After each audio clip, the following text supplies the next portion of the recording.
तो आज तक हम में से बहुत लोग हो सकते हैं, कई लोगों के लिए ये एक नया टॉपिक है और बहुत लोग बनाते भी होंगे, यूज भी करते होंगे, लेकिन आज तक सब लोग बायो एंजाइम को एज अ नेचुरल क्लीनर के हिसाब से जानते थे। बट इसकी इतनी सारी खूबियां हैं, मतलब ये क्या नहीं कर सकता है, इसे तो हम मिरेकल लिक्विड ही कहते हैं। या आप घर के कचरे से या किसी भी तरह के गीले कचरे से, मतलब जो एक वेस्ट चीज है, उसे आप गोल्ड में कन्वर्ट कर रही हैं, जिससे आप पर्यावरण के लिए, अपने खुद के लिए, हर चीज में चेंज ला सकती है, बहुत बड़ा चेंज ला सकती है। तो बायो एंजाइम क्या है उसके बारे में जानते हैं पहले। तो बायो एंजाइम सबसे पहले थाईलैंड में डॉक्टर रोसुकुन पुम्पवान, जो इनकी इसकी इन्वेंटर है, वो बहुत बड़ी हमारी गुरु भी है।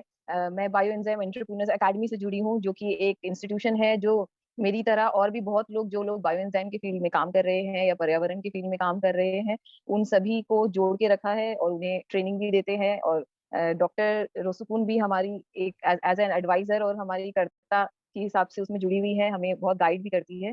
तो ये उन्होंने डेवलप किया था और 45 ईयर्स से वो इसके ऊपर रिसर्च कर रही है। अभी रिसेंटली हमारी जो एकेडमी की टीम है वो थाईलैंड जाके आई थी उनसे मिलकर, एंड उन्हें पता चला कि कितने वास्ट फील्ड्स में अलग अलग जगह पे किस तरह से बायोएंजाइम यूज हो रहा है, कैसे बीमारियां ट्रीट हो रही हैं, किस तरह से जो मिट्टी जो प्रदूषित हो गई है उसको कैसे ट्रीट किया जा रहा है, पानी को कैसे ट्रीट किया जा रहा है। तो पहले ये जान लें कि बायो एंजाइम क्या है। बेसिकली बायो एंजाइम एक फर्मेंटेशन का प्रोसेस है। जब हम गीले कचरे को शुगर के साथ, यानी कि मीठी चीज के साथ जब मिक्स करते हैं और पानी में, तो ये तीनों चीज मिलकर जो माइक्रोब्स उस गीले कचरे में होते हैं, जैसे सपोज हम सिट्रस पील्स की बात करते हैं, जैसे नींबू का छिलका या जेली, जो भी फल सब्जियों के छिलके जो निकलते हैं, या फूलों के फूल जो रहते हैं हमारे चढ़ाने के बाद, उन सभी को जब हम शुगर के साथ कंबाइन करते हैं तो वो एक गलने का प्रोसेस होता है, जिसे फर्मेंटेशन बोलते हैं उसी तरह से, मतलब। और वो जो माइक्रोब्स है उस शुगर के साथ में रिएक्ट करके उसके अंदर वो एंजाइम्स पैदा करते हैं, जो बेसिकली सॉल्ट्स एंड प्रोटीन्स है। और जो एंड प्रोडक्ट है वो बायो एंजाइम बन जाता है, जो कि एक तरह का विनेगर बोल सकते हैं, बट वो एक डिफरेंट लेवल ऑफ विनेगर है। जो वो विनेगर जो हम खाते हैं वो वाला नहीं है, वो सिंथेटिक विनेगर। बट ये एज अ, अगर आप सिट्रस से बना रहे हैं तो क्लीनर के हिसाब से होता है। डिपेंडिंग अपॉन दैट आप किस चीज के लिए यूज करना चाहते हैं, उसी हिसाब से उसे उसी तरह की चीजों से बनाया जाता है। लेकिन सबसे पहले जब इसका इन्वेंशन हुआ था, आविष्कार हुआ था, तो इसका असली नाम गार्बेज एंजाइम बोला जाता था। बायो एंजाइम डॉक्टर रोसुकुन ने इसको नाम दिया था। तो गार्बेज एंजाइम इसीलिए बोला जाता था क्योंकि जो भी आपके घर के कचरे से निकले, आपको कुछ स्पेसिफिक नहीं जरूरी है कि आपको नींबू के छिलके चाहिए, यही चाहिए, वो चाहिए, जो भी बायो डिग्रेड हो सकता है, जो अगर आप कंपोस्ट में डाले, जो मिट्टी में डाले तो वो गल के वापस मिट्टी में मिल जाए, वैसी चीजें अगर उनको आप अगर शुगर के साथ में मिक्स करते हैं, तो जैसे हम दही जमाते हैं ना घर पे, तो उसमें क्या करते हैं, हम दूध को गर्म करते हैं और पहले वाला दही का कल्चर ऐड करते हैं, जो थोड़ा सा जामन जिसे हम कहते हैं हिंदी में भी, तो वो डालते हैं। तो उससे क्या होता है, जो गुड बैक्टीरिया है उसमें रिएक्ट करके दूध को कन्वर्ट कर देता है, वो दही बन जाता है। सेम उसी तरह से ये भी एक फर्मेंटेशन का ही प्रोसेस है, लेकिन इसकी जो अवधि है बनने की का प्रोसेस है थोड़ा डिफरेंट है। और इसमें एंजाइम्स कुछ ऐसे हैं, अलग अलग एंजाइम्स एंजाइम्स हर जगह है, हमारी बॉडी में भी है, पाचन के लिए हेल्प करते हैं, अलग अलग रोल होता है। तो इसमें जो एंजाइम्स है उसका भी अलग अलग एरियाज में अलग अलग काम है। तो ये बेसिकली बायो एंजाइम है। तो अब जानना ये जरूरी है कि बायो एंजाइम्स हमें क्यों चाहिए, क्योंकि ऑलरेडी तो हम काफी कुछ यूज कर रहे हैं डे टू डे लाइफ में। तो मेन बात ये है कि उससे पहले हमको ये समझना होगा कि केमिकल्स का क्या रोल है हमारे लाइफ में। बायो एंजाइम खुद में भी एक केमिकल फॉर्मूला है उसका, लेकिन ये एक नेचुरली बना हुआ चीज है। और केमिकल से हमारा मतलब ये है कि जो भी टॉक्सिक चीजें हैं जिससे अलग अलग बीमारियां पैदा हो रही है, उसका क्या हमारे लाइफस्टाइल में क्या रोल है, वो समझना बहुत जरूरी है। तो हम ये जानेंगे, देखिए इस स्लाइड से आपको पता चलेगा कि अलग अलग केमिकल से हमारे शरीर में किस अंग को किस तरह से वो इफेक्ट करता है। कि अगर हम किस चीज से, अगर हम लेट से अगर कांटेक्ट में आ रहे हैं तो एनीमिया होता है। अलग अलग उसी तरह से अलग अलग जितने भी जो एलिमेंट्स रहते हैं केमिकल के अंदर में, हर कुछ इतना कॉन्सेंट्रेटेड फॉर्म में रहता है। तो और ऊपर से उससे जो टॉक्सिक गैसेस निकलते हैं, उससे सिर्फ हमारा पर्यावरण ही नहीं, हमारा घर का अंदर का पर्यावरण, हमारी बॉडी, सब कुछ दूषित होती है। सिर्फ अगर हम सोचेंगे कि चलो हम नॉर्मल नेचुरल घर के अंदर पेड़ पौधे लगा ले, और हाँ हो सकता है हम अच्छा अच्छा ऑर्गेनिक खाना खाए, लेकिन फिर भी पता नहीं बीमारियां क्यों नहीं जाती है, इतनी एलर्जी प्रॉब्लम क्यों है, आजकल कैंसर जो इतना हर घर में कॉमन हो गया है, तो ये सब क्यों हो रहा है? क्योंकि सिर्फ खाना अच्छा खा लेने से या अच्छे धुले हुए कपड़े पहन लेने से, घर साफ रखने से ही, मतलब क्या है कि हमें फील होता है जैसे कि हम बहुत अच्छे से सफाई कर रहे हैं, लेकिन प्रॉब्लम ये है कि हम जिस चीजों से सफाई कर रहे हैं, तो उससे हम बाहर में तो पोल्यूशन फैला ही रहे हैं, लेकिन हम अपने घर के अंदर भी पोल्यूशन फैला रहे हैं, क्योंकि हमने कुछ यूज किया, आप एग्जांपल ले लीजिए टॉयलेट क्लीनर, जब हम यूज करते हैं, कॉमन ब्रांड है, सबको पता है, बहुत इफेक्टिव है, सब डालते हैं, 15-20 मिनट वेट करते हैं, उसको स्क्रब करते हैं, फिर लगता है वाह कितना साफ हो गया है एकदम, और तुरंत हम बैठ जाते हैं। तो उससे क्या होता है, हमारी जो बेयर स्किन है वो कांटेक्ट में आती है, जो अभी अभी साफ किया हुआ वो टॉयलेट है, तो उससे क्या हो रहा है, वो जो साफ साफ तो हमें दिखाई दे रहा है, बहुत अच्छा लग रहा है कि हाँ चलो खुशबू भी अच्छी आ रही होगी, लेकिन उसमें से जो टॉक्सिक गैसेस निकल रहे हैं वो क्लीन होने के बाद, जो और जो हमने फ्लश करके जो निकाल दिया पानी, जो हमारे नालों से जा रहा है, जो हमारी नदियों में जा रहा है, जो हमारे तालाब में जा रहा है, वो बाहर तो जाके पोल्यूट कर ही रहा है, प्लस हमारे घर के अंदर हमारे बॉडी को, हमारे रिप्रोडक्टिव ऑर्गन्स को डायरेक्टली हिट कर रहा है, उससे जो टॉक्सिक गैसेस निकल रहे हैं, जितने भी सब कुछ हमें इफेक्ट कर रहा है। तो उसी तरह से हर केमिकल का अपना अपना एक रोल है, किस तरह से वो कहाँ पे इफेक्ट करता है, चाहे वो हमारा शरीर हो, चाहे एयर पोल्यूशन के लिए हो, चाहे वो हमारी जमीन के लिए खराबी करता हो, हर तरीके से हम हर जगह तो केमिकल्स ही यूज करते हैं ना। आज अगर खेती बाड़ी का भी बात करें तो कितने परसेंट लोग हैं जो ऑर्गेनिक पूरी तरह से खेती करते हैं, ज्यादातर तो सब केमिकल्स वाले ही पेस्टिसाइड्स और सिंथेटिक पेस्टिसाइड्स और फर्टिलाइजर्स यूज करते हैं। तो उससे क्या हो रहा है कि हमारा जल प्रदूषण हो रहा है, हमारी मिट्टी खराब हो रही है, हमारे बॉडी अंदर का खराब हो रहा है, नई नई बीमारियां पैदा हो रही है। अभी कोविड को ही ले लीजिए, और हर दूसरे दिन नया नया वायरस का नाम सुनने के लिए मिलता है। तो ये सब क्यों आया हमारे लाइफ में, ये बहुत इंपॉर्टेंट है समझना, कि चलो हम बोल तो दिए कि, लेकिन इतना आसान नहीं है कि इतने सालों से यूज करते आए हैं वो चीज एकदम से हटा दे या उसको ना यूज करें। लेकिन ये आया कहाँ से, ये एक बहुत बड़ा रोल इसमें एडवर्टीजमेंट और कंज्यूमरिज्म प्ले करते हैं। मतलब आज के अभी हमारे जनरेशन या मेरे से पहले वाले जनरेशन को छोड़ दीजिए, हमारी दादी नानियों ने क्या आज तक कभी कोई शैम्पू यूज किया था, कभी कोई साबुन यूज किया था? तो वो किससे यूज क्या करती थी, रीठा यूज करती थी, नहाने के लिए बेसन यूज करती थी, घर की सफाई के लिए भी ये सब नेचुरल क्लीनर्स ही हुआ करते थे, ये हार्पिक और ये अलग अलग डिटर्जेंट्स और फिनाइल, ये सब कुछ नहीं आता था उस वक्त। तो इतनी बीमारियां भी नहीं थी, जितना एडवांसमेंट होगा उतनी ज्यादा नई नई बीमारियां, नई नई प्रॉब्लम्स पैदा होंगी। तो इसका रोल सबसे बड़ा ये है कि एडवर्टाइजमेंट, बचपन से हमने जो देखा है, हम टीवी में देखते हैं, हम कोई भी प्रोडक्ट लेते हैं तो हमको लगता है कि हाँ देखने में बहुत अच्छा है, टेक्सचर भी बहुत अच्छा है, अच्छा झाग दे रहा है, अच्छी खुशबू आ रही है, तो हम लोग उसको यूज करते हैं यूजुअली, और उससे क्लीनिंग भी अच्छी हो रही है। लेकिन हम ये नहीं समझ पाते कि वो क्लीन करने के बाद जो साफ जो दिख रहा है वो चीज एक्चुअल में साफ है कि नहीं। आप जान के हैरान हो जाएंगे कि जितने भी माइक्रोब्स होते हैं ना, अच्छे बुरे सारे मिला के, उसमें से सिर्फ 5% ऐसे माइक्रोब्स होते हैं जिनकी हमें आवश्यकता नहीं है, जिनको जो खराब बैक्टीरिया होते हैं, और उसमें से 95% गुड बैक्टीरिया है जो हमारे चारों तरफ हमारा ऑक्सीजन लेवल बढ़ाते हैं, हमारा पर्यावरण को फलने फूलने में हेल्प करते हैं। और अगर हम ये केमिकल क्लीनर्स, केमिकल से युक्त जो टॉक्सिक चीजें हैं जो यूज कर रहे हैं, उससे ये 95% को भी मार देता है। तो अब बायो एंजाइम कैसे इसको मतलब कंट्रोल करने में हेल्प कर सकता है, क्योंकि बायो एंजाइम का मैकेनिज्म बिल्कुल अलग है काम करने का। जब हम कोई केमिकल क्लीनर जो मार्केट से कमर्शियली अवेलेबल यूज करते हैं, तो वो जैसे मैंने बताया कि उसका जो मैकेनिज्म वो किल वाला है, वो मार देता है सब चीज को, अच्छे बैक्टीरिया और बुरे बैक्टीरिया को। लेकिन बायो एंजाइम का अलग फॉर्मूला है काम करने का। जब भी हम किसी गंदगी पे, समझ लीजिए कोई दाग है, उस पे अगर बायो एंजाइम का छिड़काव करें या उससे सफाई करें, तो वो उस चीज को ब्रेक डाउन कर देता है कार्बन डाइऑक्साइड एंड वाटर में। तो उससे क्या होता है, गंदगी रह नहीं जाती है, तो वो फॉर्म ही बदल देता है उसको। तो इसका किलिंग मैकेनिज्म नहीं है, इसका ब्रेक डाउन करने का मैकेनिज्म है, इस वे में काम करता है। तो बायो एंजाइम कैसे बनाते हैं, बहुत ही सिंपल है। मैंने कई बार ग्रुप्स में वीडियोस भी शेयर किए हैं, आज भी मैं शेयर कर दूंगी, बाद में हम लोग एक दो वीडियोस देखेंगे भी, कुछ कुछ रेसिपीज जो मैंने बोली थी। तो मेनली इसके लिए एक रेशियो फॉलो करते हैं, जो कि है 15/10/3/1। 15 आपका कंटेनर हो गया, मतलब अगर सोच लीजिए अगर आपने 1.5 लीटर का कंटेनर लिया है, एक कोई भी बॉटल लिया है, जार लिया है, तो उसमें 15 लीटर का वो कंटेनर हो गया खाली, उसमें 10 का रेशियो का पानी होगा, मतलब 1 लीटर पानी जाएगा। 1 लीटर पानी में 3 के रेशियो में आप छिलके डालेंगे, चाहे वो फ्लावर्स हो, चाहे वो कोई भी आपके डेली का कचरा हो, चाहे सिट्रस के पील्स हो, 300 ग्राम डलेंगे, और 100 ग्राम गुड़ डलेगा। तो 15:10:3:1, ये रेशियो में बायोएंजाइम बनता है। वो कोई भी बायोएंजाइम बना लीजिए, सबका रेशियो सेम है, बस बाकी चेंज सिर्फ इसी में होता है कि आप किस चीज के लिए बना रहे हैं, तो उसमें आपके पील्स जो भी हैं वो चेंज हो जाते हैं।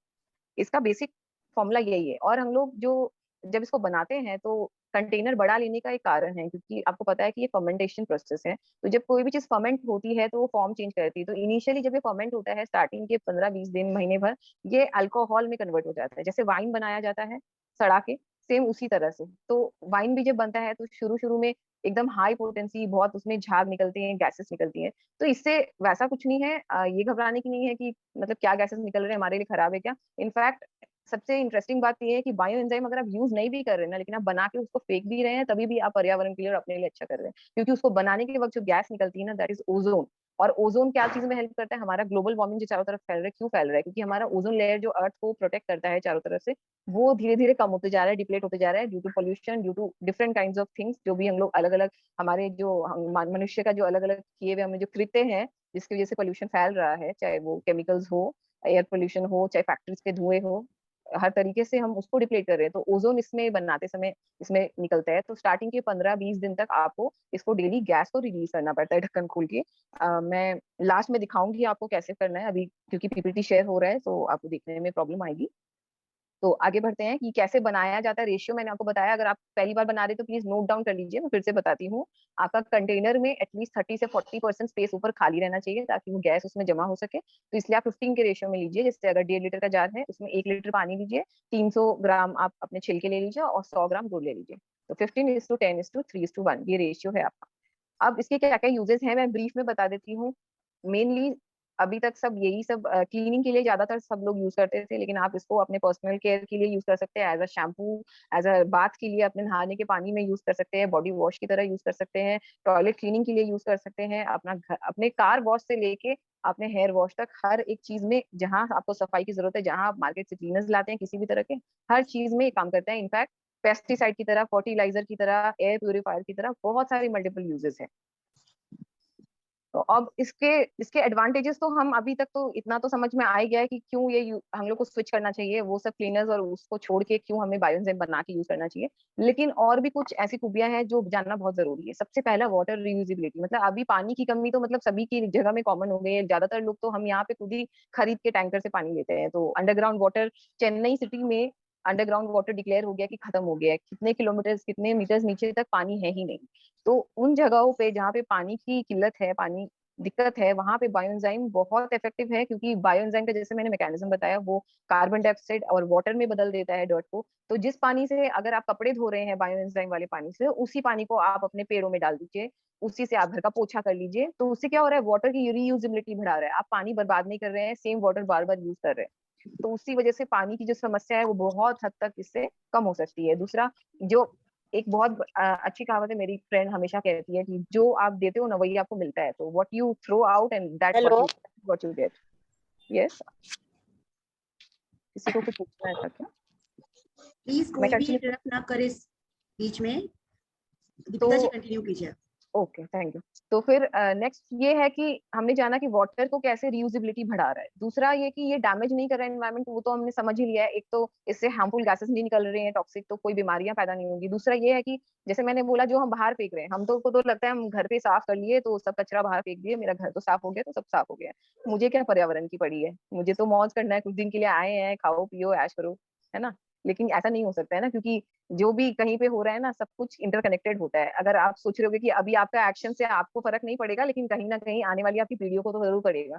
जो ये इतने सारे जो बीमारियां और अलग अलग तरीके से सब कुछ हमें वापस मिलता है ना, तो आप सोचिए, आप अगर घर पे केमिकल्स आपके नालियों से बाहर जा रहा है, वो आपके नालों को प्रदूषित कर रहा है, वही नाले आपकी नदियों में जाती है, नदियां से सागर में जाती है, वो पानी फिर आपके घर में वापस आता है। जो नॉनवेज है वो मछलियां खाते हैं, उसके थ्रू उनके पेट में जाता है। तो सोचिए आप अपना घर का कचरा कहाँ डाल रहे हैं, और वही केमिकल्स आपके पेट में जा रहा है ना। तो so you get what you throw, वही बात है। तो इसीलिए अगर आप वैसा चीज नहीं दोगे बाहर, जो तो आपको बाहर जो नहीं फेंकोगे, तो आपको अच्छी चीज डालोगे तो आपको अच्छी चीज मिलेगी वापस, है ना। एंड स्किन के लिए डैमेजिंग नहीं है ऑब्वियसली, क्योंकि ये नेचुरल चीज है।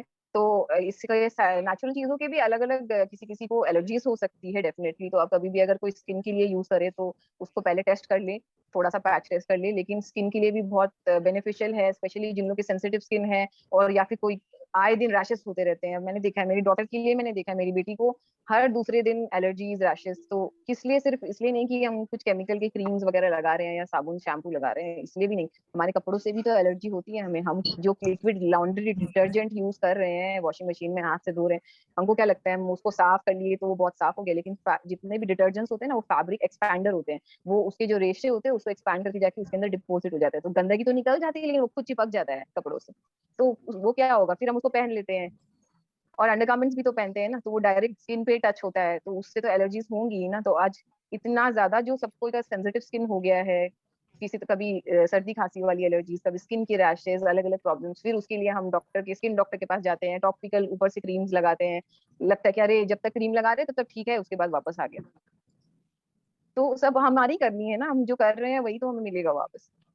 और दूसरी बात ये है कि कार्बन फुटप्रिंट तो ऑब्वियसली जो पर्यावरण के फील्ड में काम करते हैं उन्हें पता है, आज हम जो भी चीज करते हैं, चाहे अब मैं बात भी कर रही हूँ ना तो मैं कार्बन फुटप्रिंट नहीं कर रही, मतलब कार्बन डाइऑक्साइड निकल रहा है ना बाहर।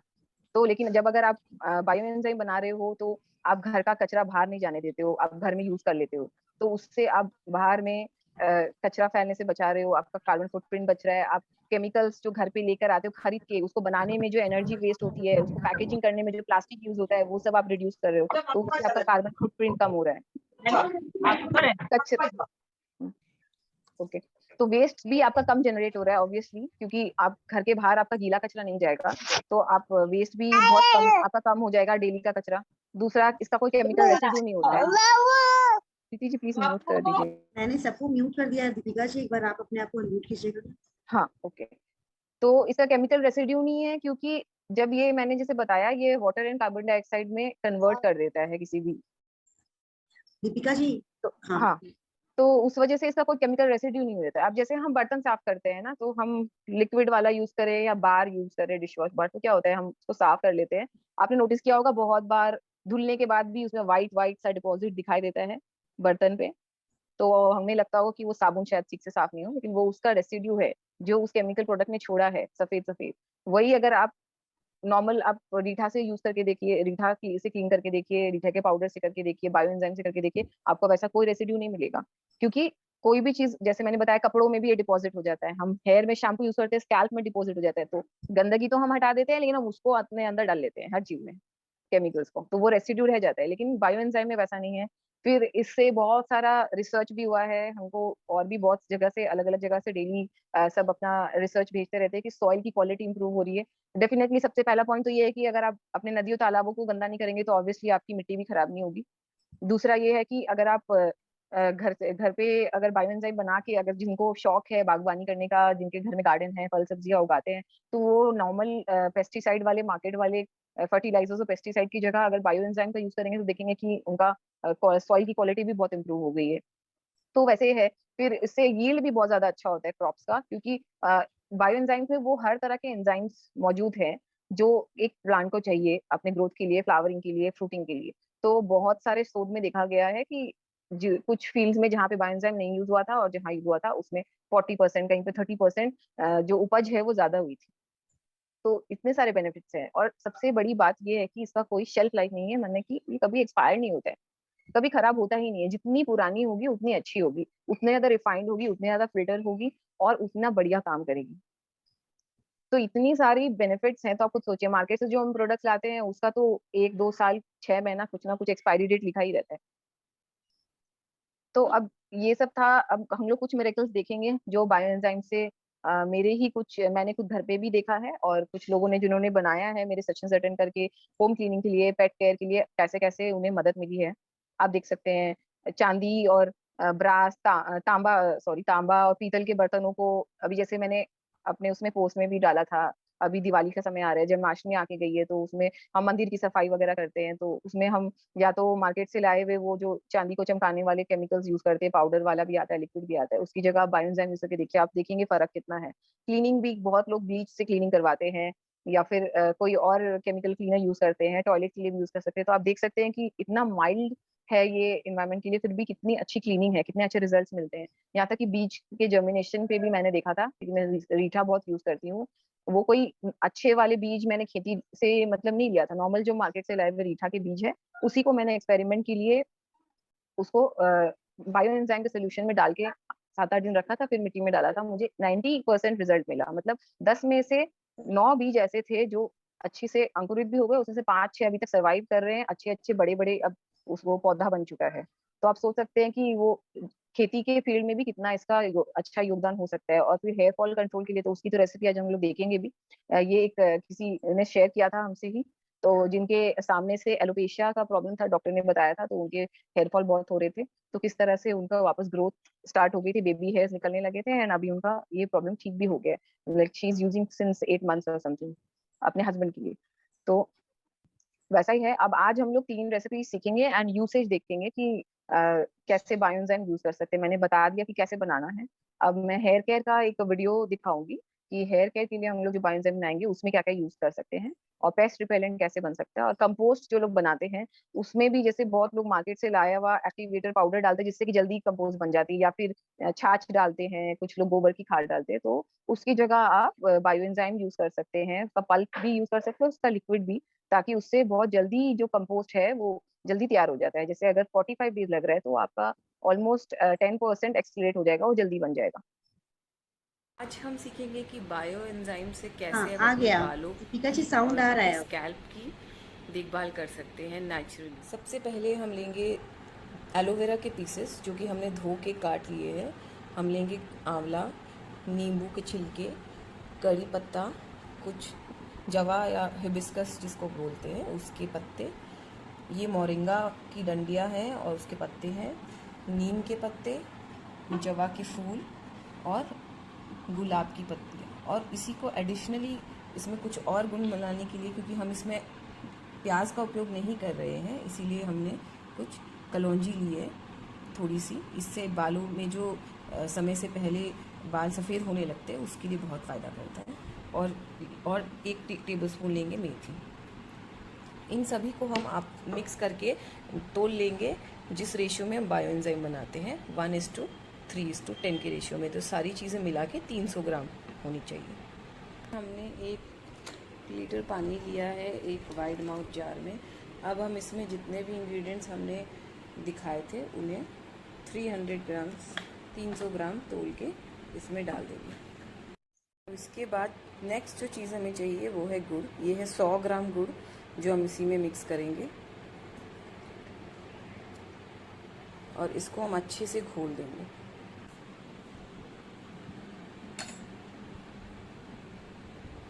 देखिए हमने वो 300 ग्राम सारी चीज़ मिक्स करके इस जार में डाल दिए पानी के साथ। इस तरह से सभी चीज़ों को मिक्स करने के बाद हम जार पे एक डेट का लेबल लगाएंगे जिस डेट पे आपने बनाया है। उस डेट से 3 महीने के बाद आपका बायो एंजाइम रेडी हो जाएगा। अगर आपने के पास पहले से बायो एंजाइम बनी हुई है कोई और, तो आप इसमें थोड़ा सा ऐड कर सकते हैं एज अ कल्चर, तो जिससे आपका ये बायो एंजाइम 45 डेज़ में रेडी हो जाएगा।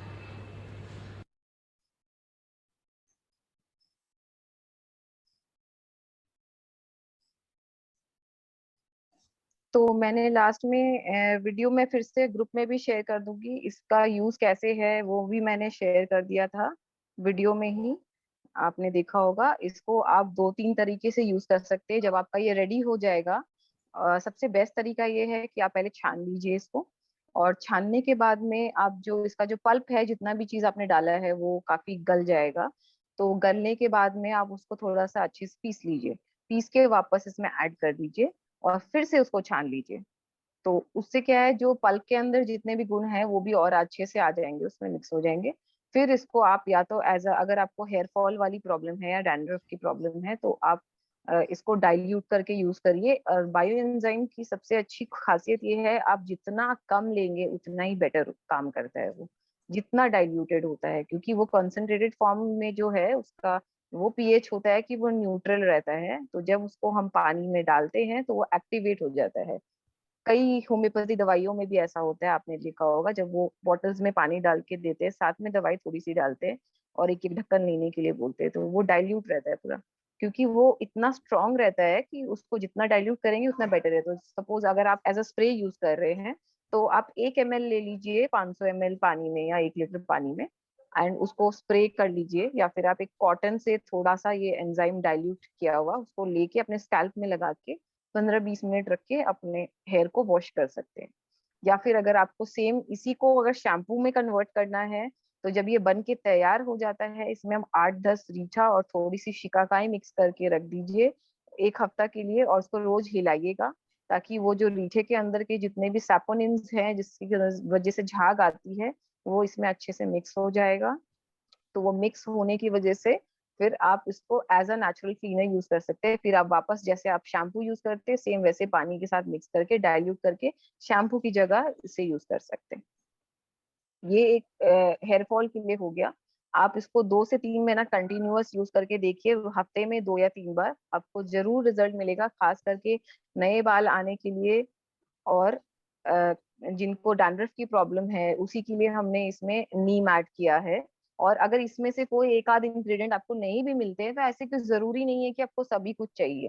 ये ऐसी ऐसी चीजें हमने यूज की हैं जो ज्यादातर बालों के लिए, हमारे त्वचा के लिए अच्छी है। तो अगर आपको खास करके मोरिंगा जो है, सजना का पत्ता अगर नहीं मिलता है तो आप उसको स्किप कर सकते हैं, उसमें कोई बात नहीं है। लेकिन मेन इसके जो इंग्रेडिएंट्स है, जैसे हेयर ऑयल के लिए काम आता है कड़ी पत्ता, हिबिस्कस के फूल, आंवला, और ये सब जो है नीम के पत्ते भी हमने डैंड्रफ के इशू के लिए डाले हैं, और मेथी दाना, ये सब मेन के इंग्रेडिएंट्स है, ये आप जरूर डालें इसमें। उसके अलावा बाकी आप अपने हिसाब से ऐड या माइनस कर सकते हैं। टोटल सारा चीज मिला के 300 ग्राम होना चाहिए। ये बेसिक इसका रेशियो है। अब हम एक और वीडियो देखेंगे जिसमें मैंने पोस्ट किया था, फिर मैं उसको एक्सप्लेन भी करूंगी कि कैसे हम जो घर पे मच्छर मक्खियां मारने के लिए जो हम ऑल आउट या मॉर्टिन यूज करते हैं, या फिर हम वो धुएं वाली जो कहीं पे बड़ी जगहों पे धुआं जो छोड़ते हैं जिससे कि मच्छर भाग जाए, उस तरह की चीजें यूज करने के बजाय कैसे एक नेचुरल रिपेलेंट की तरह, इंसेक्ट रिपेलेंट या मॉस्किटो रिपेलेंट की तरह कैसे बायो एंजाइम को यूज कर सकते हैं, उसका वीडियो देखते हैं।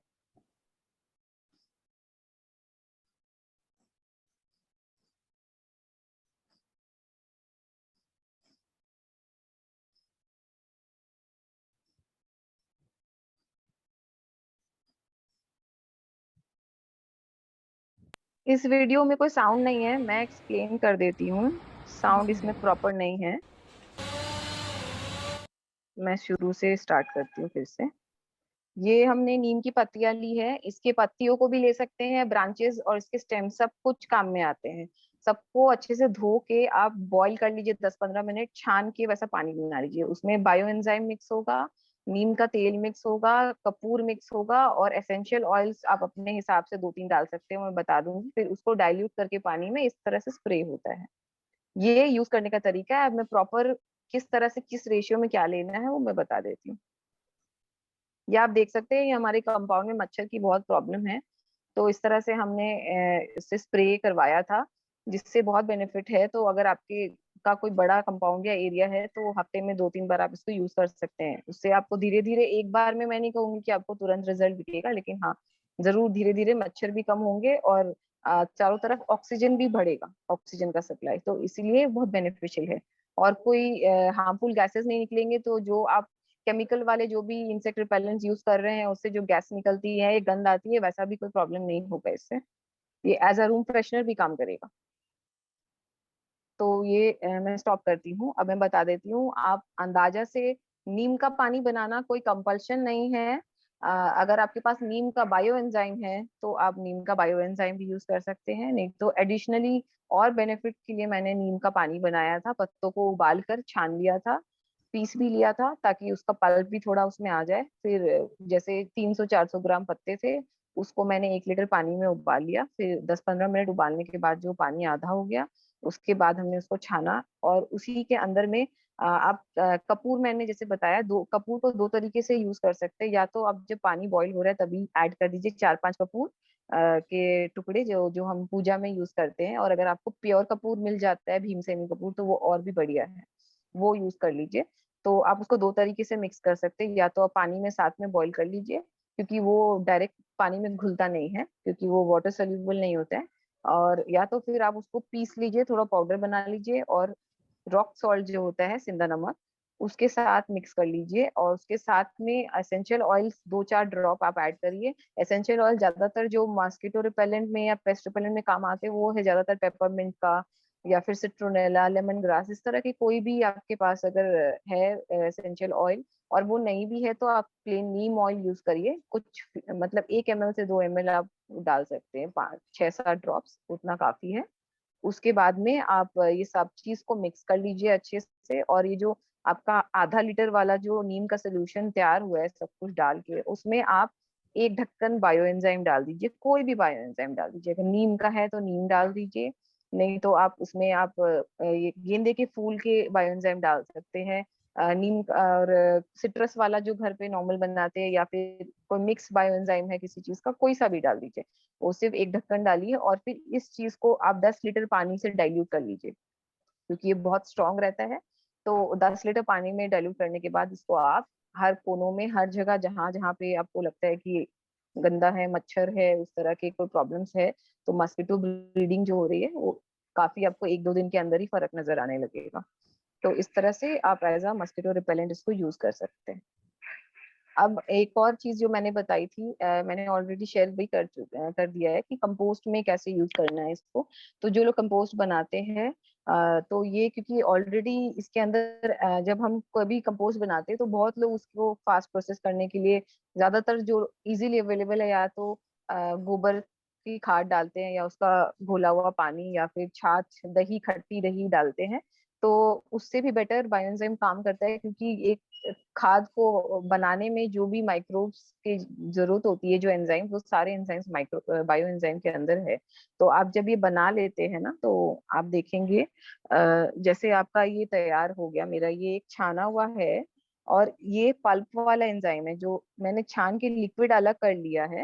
ये लिक्विड अलग है, ये है क्लियर एंजाइम, इसको बोलते हैं क्लियर एंजाइम, जो आपका क्लियर ऊपर में नजर आएगा 3 महीने के बाद, या पहले का कल्चर ऐड करने से 45 डेज में रेडी होता है। ये क्लियर एंजाइम है, इसको आप क्लीनिंग के लिए यूज कर लीजिए अलग अलग चीज में। और जो पल्प वाला एंजाइम है उसको आप पीस के ऐसा पेस्ट बना लीजिए। ये आपके हैवी ड्यूटी क्लीनिंग में भी काम आएगा। कोई भी ऑयल ग्रीस वाली चीज है उसमें आप डायरेक्ट अप्लाई कर सकते हैं, डाइल्यूट करने की जरूरत नहीं है। आपके अगर आपको अगर वाटर की स्केलिंग होके रखी है, दाग है, धब्बे हैं आपके बाथरूम में, अगर आयरन के मार्क्स है, वो भी बहुत हद तक इससे साफ हो जाते हैं। तो इसको आप लगा सकते हैं। और अगर आप कंपोस्ट में डालें तो आप पीस के भी डाल सकते हैं, या डायरेक्ट उसका पल्प आप कंपोस्टर में डाल दीजिए, फिर उसके ऊपर से आप सूखे पत्तों से कवर कर दीजिए, जल्दी कंपोस्ट तैयार हो जाता है। तो ये बार बार ऐड करने की जरूरत नहीं है। अगर आपका कंपोस्ट बिन, आप सपोज 10 लीटर वाला कंपोस्ट बिन है या 50 लीटर का है, तो महीने भर में अगर फुल होता है तो 1 या 2 बार ऐड करना बहुत है। थोड़ा सा आप ले लीजिए और ऐड कर दीजिए। और ये वाला एक बायोएंजाइम मैं दिखाती हूँ जो मेरा रेडी होने वाला है, अभी रेडी हुआ नहीं है। एक सेकेंड, ये दिख रहा है ना? तो ये मैंने अभी छाना नहीं है। इसमें आप देखेंगे जैसे जैसे ये रेडी हो रहा है ना, ये नींबू का है, तो इसमें मैंने डेट ऊपर ढक्कन पे डाली हुई है। ये 15 तारीख को रेडी हो जाएगा। तो इसमें आप देख रहे होंगे जैसे जैसे बन रहा है तो छिलके जो है नीचे सेटल हो जाते हैं, और जो क्लियर पानी जो है, एंजाइम जो है, वो ऊपर आने लगता है। और नीचे में थोड़ा सा ये मशी टाइप का रहता है, जो पल्प थोड़ा चूर हो जाता है, और बीच में थोड़ा गाढ़ा गाढ़ा रहता है। तो जब ऐसा होने लगे तो आपको समझ में आएगा कि आपका रेडी होने पे है। और ऊपर में आपको एक वाइट फंगस जैसा एक लेयर दिखाई देगा। ये हो सकता है आपको इसमें पिक्चर में दिखाई ना दे।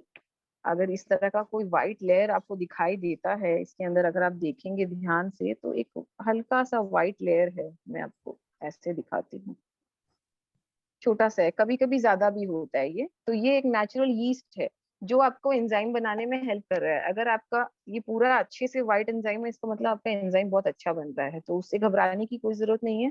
आपका, आप ये मत समझिएगा कि अरे क्या हुआ, इसमें फंगस लग गया, क्या खराब हो गया, ऐसा कुछ है नहीं। ये एक नेचुरल यीस्ट है, तो ये खराब नहीं होगा। हाँ, अगर आपके ऊपर में आपको दिखे कि कभी ब्लैक कलर की या ग्रीन कलर की ऊपर में लेयर आने लगी है, तो इसका मतलब वो ऑक्सीडाइज हो गया, उसमें हवा चली गई है। तो उसके लिए यही है कि आप टॉप लेयर को हटा दीजिए, चेक करिए कि उसमें कोई कीड़े मकोड़े तो नहीं हो गए हैं। ज्यादातर वो ऐसा तभी होता है जब आप उसका गैस रिलीज करने के लिए ढक्कन को खोलते हैं स्टार्टिंग के 15 दिन में, तो आपको एक आवाज भी सुनाई देगी। मैं आपको दूसरे वाले बोतल में सुनाती हूँ, अगर आपको आई क्या आवाज।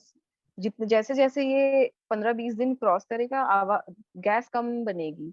तो शुरू शुरू में गैस थोड़ी ज्यादा बनेगी, और अगर आप वाइड माउथ जार, इस तरह का चौड़ा मुंह वाला कंटेनर लेंगे तो गैस और भी कम निकलेगी, क्योंकि इसमें स्पेस भी अच्छा रहता है और ऊपर से भी वो नहीं है। लेकिन अगर आप इस तरह का कोई कंटेनर लेते हैं तो शुरू शुरू में हो सकता है आपको दिन में 3 बार 4 बार करके भी गैस रिलीज करनी पड़े।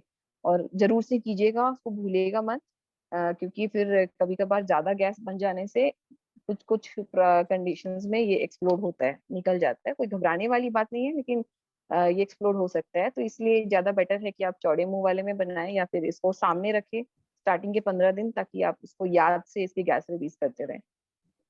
ये इसके केयर टिप्स है। हाँ, मैंने जो ग्रीन लेयर के लिए बताया था, आप चेक कर लीजिए। अगर आप जब भी गैस रिलीज करते हैं उसको टाइट से वापस बंद करिए, उसमें एयर पास नहीं होनी चाहिए, खुला नहीं रहना चाहिए। तो उससे कोई कीड़े मकोड़े या कोई भी आपको पिल्लू वगैरह कुछ भी नहीं मिलेगा। अगर बाई चांस किसी कारण से आपका वैसा हो भी गया है और आपको लग रहा है कि ब्लैक या ग्रीन कोई लेयर आ गई है ऊपर में, तो वो लेयर को थोड़ी सी आप हटा दीजिए अपने हाथों से या कोई चम्मच से, और उसके बाद उसमें थोड़ा सा गुड़ और ऐड कर दीजिए। फिर उसको वापस 15-20 दिन के लिए रख दीजिए। आपका वो बायोएंजाइम अपने आप में रिवाइव हो जाएगा, वो ठीक हो जाएगा, वो जो पिल्लू विल्लू है सब गायब हो जाएंगे उसी के अंदर। तो यही प्रोसेस है, इसका केयर भी यही है। इस तरह के यूजेस है, ऐसे तो और भी बहुत यूजेस है, बट आज हमने कुछ घरेलू यूजेस काफी सारे जाने हैं। तो आई होप कि आप सब बनाएंगे, और किसी के लिए अगर बाई चांस बनाना संभव नहीं है किसी भी कारण से, तो आप ले भी सकते हैं। आजकल बहुत सारे लोग बेच भी रहे हैं, मैं खुद भी बेचती हूँ, कमर्शियली भी बेचती हूँ, क्लीनिंग के हिसाब से भी एंड बाकी चीजों के लिए भी। तो आप वो भी यूज करके देख सकते हैं। इसको इस्तेमाल जरूर करिए, आपको जरूर फर्क नजर आएगा। Thank you. बहुत बहुत धन्यवाद दीपिका जी। आपने बहुत ही सुंदर कॉन्सेप्ट में बहुत बढ़िया से सबको समझाया है। अब मैं यहाँ हमारी राष्ट्रीय पर्यावरण प्रमुख अनीता जी यहाँ उपस्थित है। मैं उनसे चाहूंगी कि वो अपना वक्तव्य दे कि उनको आज का वेबिनार कैसा लगा, और यदि उनका कोई सवाल है तो वो पूछे। अनीता दीदी आप म्यूट है। प्रीति जी, आप अनीता जी को हॉट स्पॉटलाइट में ले लीजिए प्लीज। हाँ, स्पॉटलाइट नहीं हुआ कि मैं इनको दे दी थी तो? नहीं नहीं, मैं अच्छा स्पॉटलाइट में ले ली। ठीक है भाभी।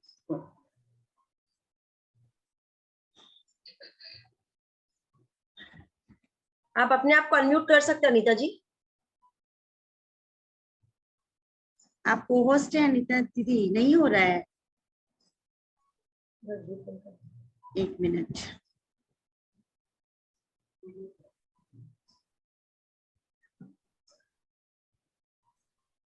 कीजिए एक बार अनीता दीदी।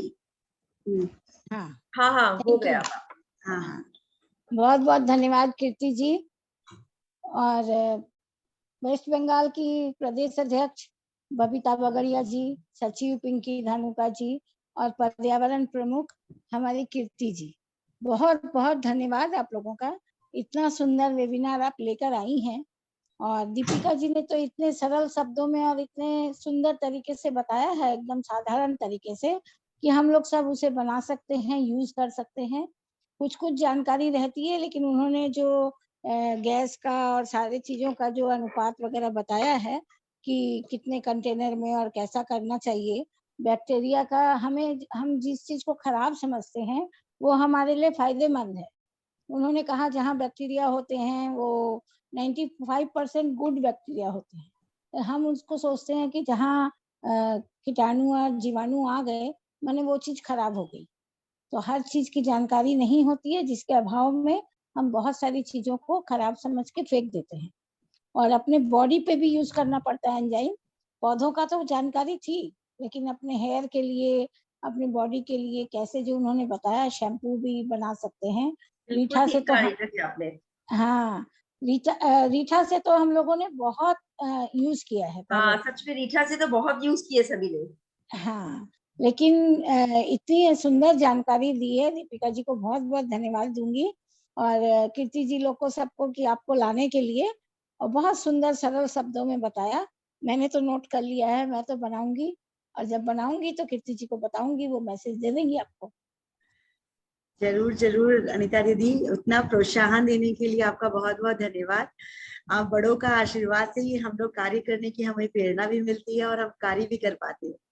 नहीं, जी हमारी सॉरी, मैं आपको इंटरप्ट कर रही हूँ। मैं एक चीज भूल गई थी बताना, जो बबीता जी ने शुरू में रिक्वेस्ट किया था ना, वो कैसे रोजगार के लिए जो उन्होंने कहा था, थोड़ा सा बताने के लिए, और वाटर बॉडी क्लीनिंग के लिए भी आपने कहा था, उसके लिए भी हाँ थोड़ा सा 2 लाइन बोल देती हूँ कि हम सेम जैसे मैंने अभी यहाँ ट्रेनिंग दी है, तो अगर किसी को बना के घर से बेचना है, या किसी गांव में ट्रेनिंग देनी है, किसानों को ट्रेनिंग देनी है यूज करने के लिए, या लेडीज लोगों को इसके लिए, इससे रोजगार देना है, तो उसके लिए हमारी एकेडमी भी ट्रेनिंग देती है।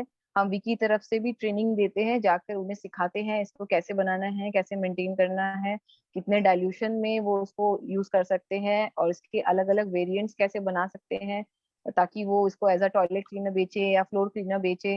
इस तरह से वो अपना एक खुद का ब्रांड बना के उससे रोजगार जनरेट कर सकते हैं। और दूसरी बात रही वाटर बॉडी क्लीनिंग की, तो सबसे पहली बात तो मैं कहूंगी कि जब आज 65 से 70 लोगों ने आज इसको देखा है, तो मैं सबसे अनुरोध करूंगी कि बाहर जाके वाटर बॉडी क्लीनिंग करने से पहले तो हम क्यों ना अपने घर से शुरू करें। अगर हम बाहर ही अगर केमिकल्स नहीं डालेंगे तो हमारी नदियां, हमारे नाले ऐसे ही साफ होने लग जाएंगे, है ना।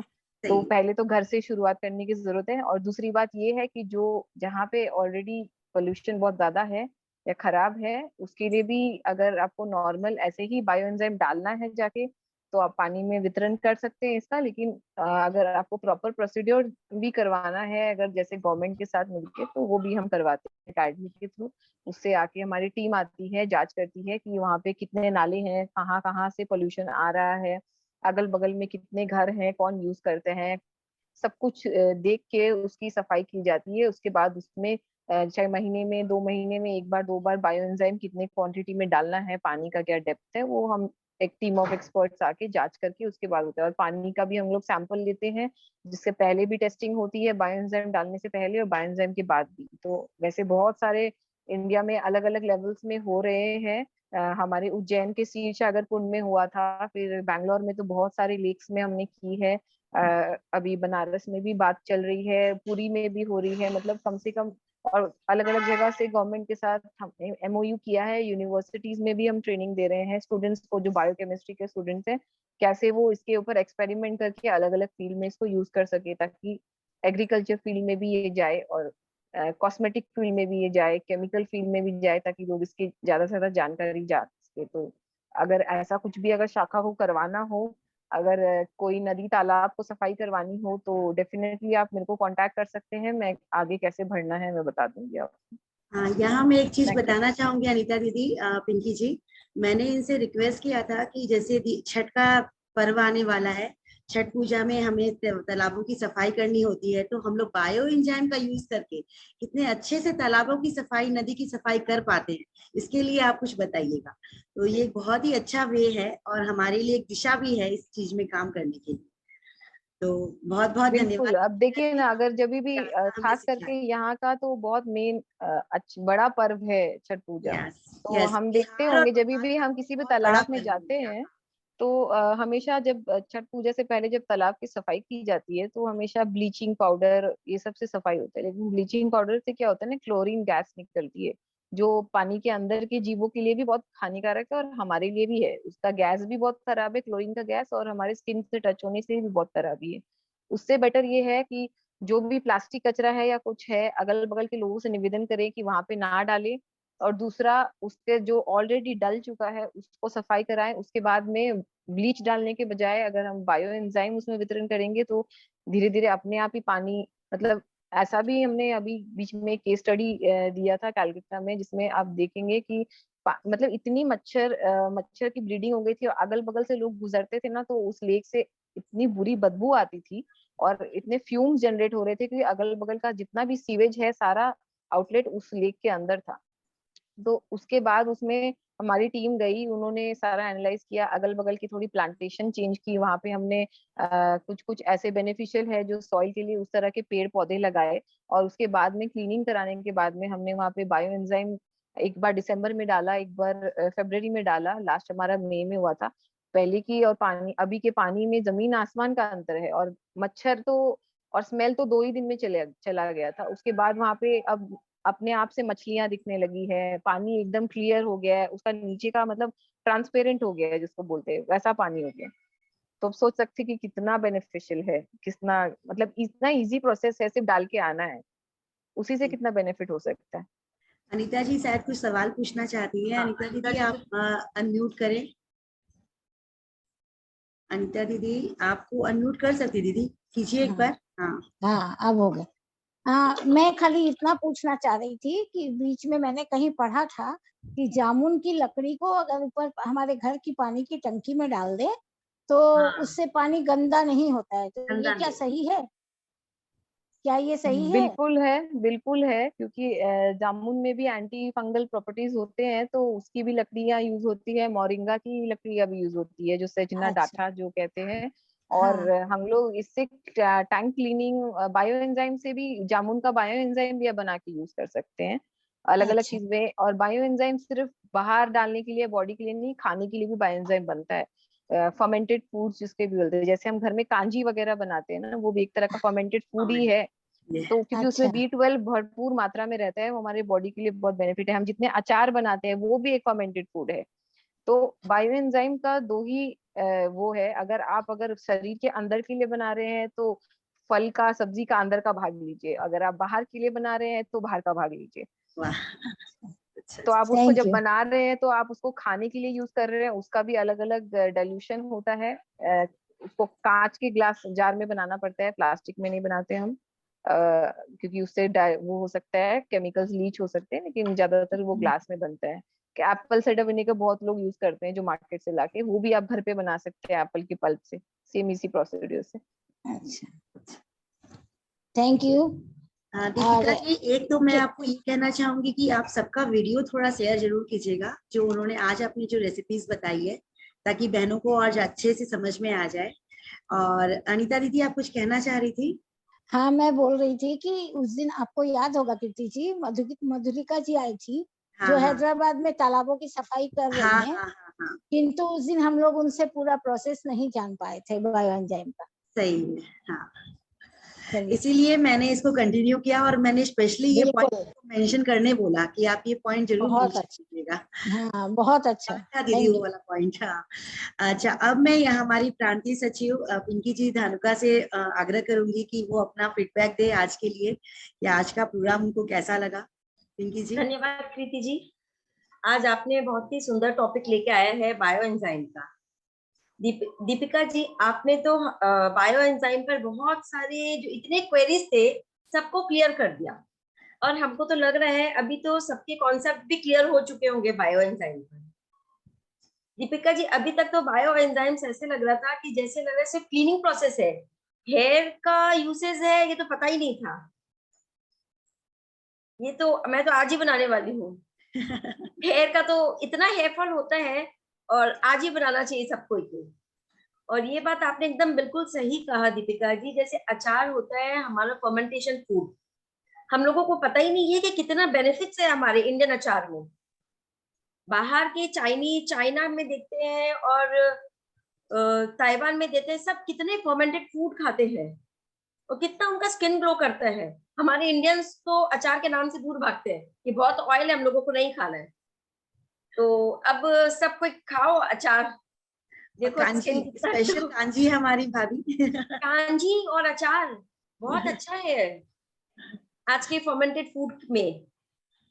पहले तो तो कांजी और अचार रेगुलर में खाते ही थे पहले। पहले खाते थे अनीता जी, इन दिनों में यंग जनरेशन जब से आए ना, इन लोग बाहर के फर्मेंटेड फूड खाते हैं, लेकिन अपना जो इंडियन फर्मेंटेड फूड है बेसिकली अचार, वो भूल गए हैं सब।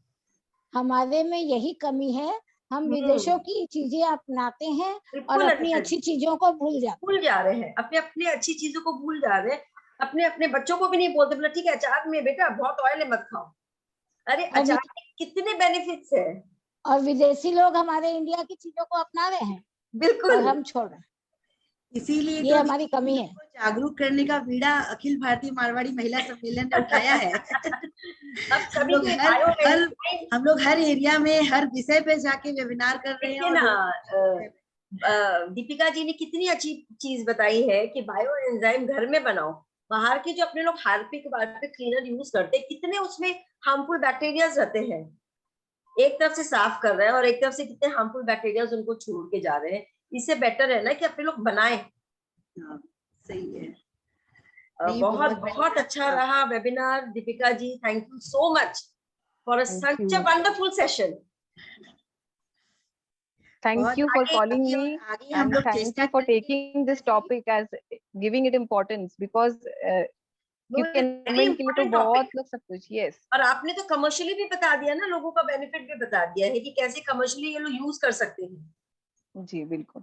दीपिका जी, आपसे हम लोग कांटेक्ट करके इसका जो हम लोगों का जो कमर्शियली जो हम लोग कर सकते हैं, किस हिसाब से आप सेशन देंगे, किस हिसाब से आपका प्रोसीड्यूर है, उसके बारे में हम फर्दर डिस्कशन करेंगे जरूर।